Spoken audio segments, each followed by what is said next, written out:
mahasiswa berprestasi.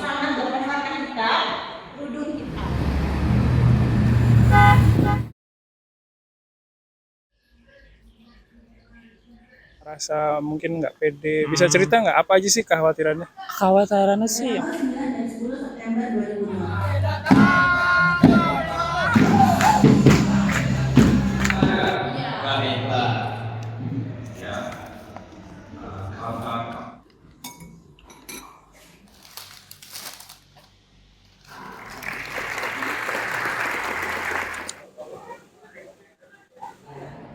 saya yang bergabung di sana.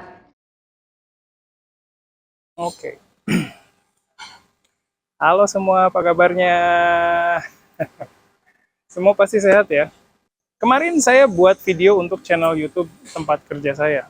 Di video itu saya wawancarai satu orang mahasiswa yang pernah magang di perusahaan Jepang yang ada di Jakarta.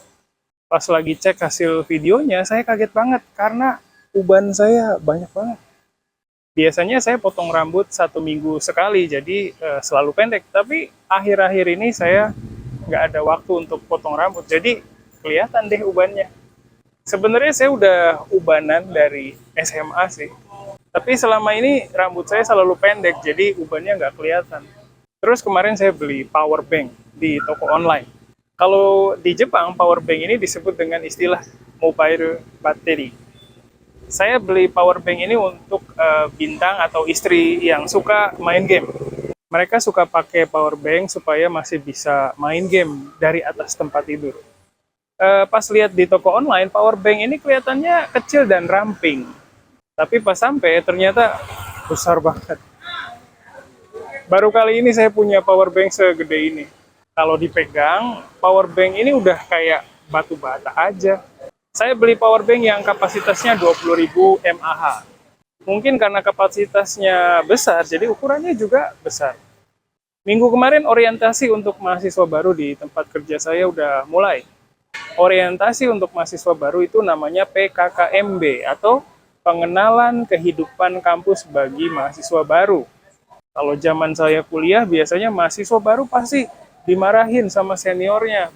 Sekarang orientasi model seperti itu udah nggak berlaku lagi di Indonesia.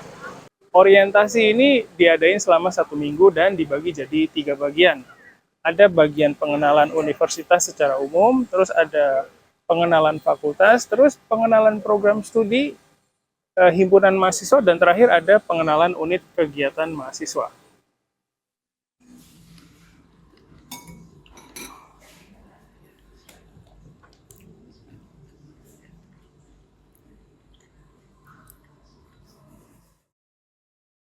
Oke, itu tadi cerita keseharian saya.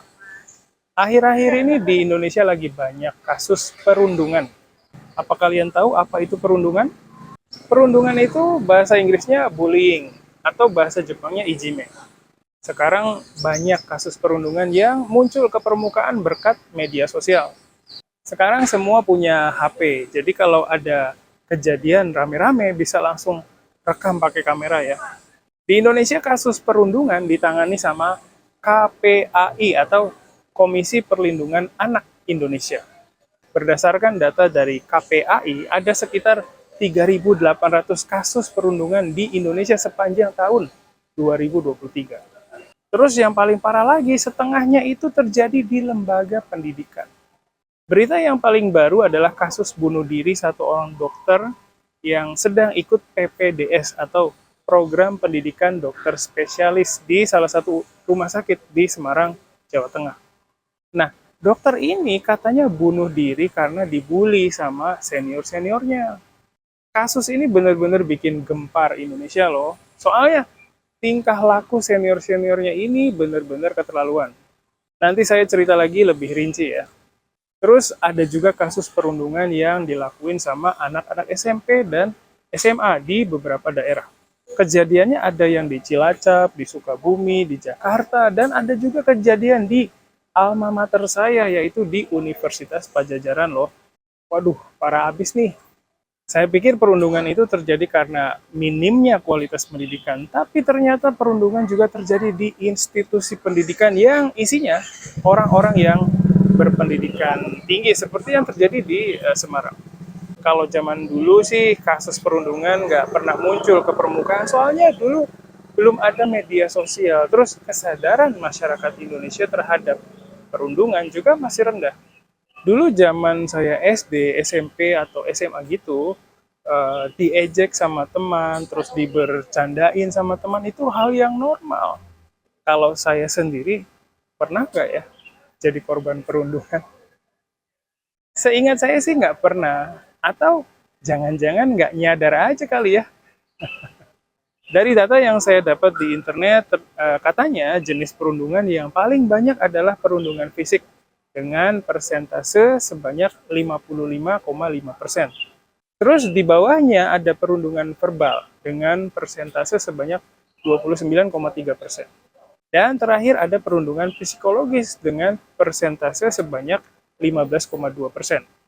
Terus kalau dilihat dari tingkat pendidikan, murid SD jadi korban perundungan terbanyak, yaitu 26%.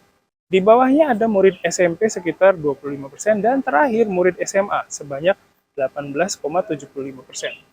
Saya jadi khawatirin Najmah, kira-kira dia gimana ya? Sejauh ini sih dia nggak pernah cerita. Apa jangan-jangan dia takut untuk cerita ya? Waduh, jadi pengen cepet-cepet pulang nih. Oke, saya mau cerita lebih rinci tentang perundungan yang dialami dokter di Semarang tadi ya. Nama dokternya adalah Aulia Risma Lestari. Dia itu udah lulus dari jurusan kedokteran dan sedang ikuti pendidikan spesialis. Nah, dia bertugas di salah satu rumah sakit di Semarang.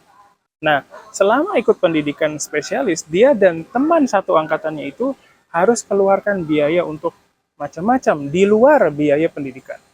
Misalnya biaya untuk bayar gaji office boy, terus biaya untuk bayar penulis, bayaran untuk penelitian seniornya, dan katanya ada juga biaya untuk beli power bank, makanan untuk seniornya, dan lain-lain.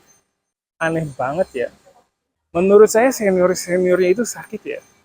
Kalau dokter-dokter di Indonesia kayak gitu, jadi kayak kita selama ini kalau ke rumah sakit jangan-jangan diperiksa sama orang yang sakit juga.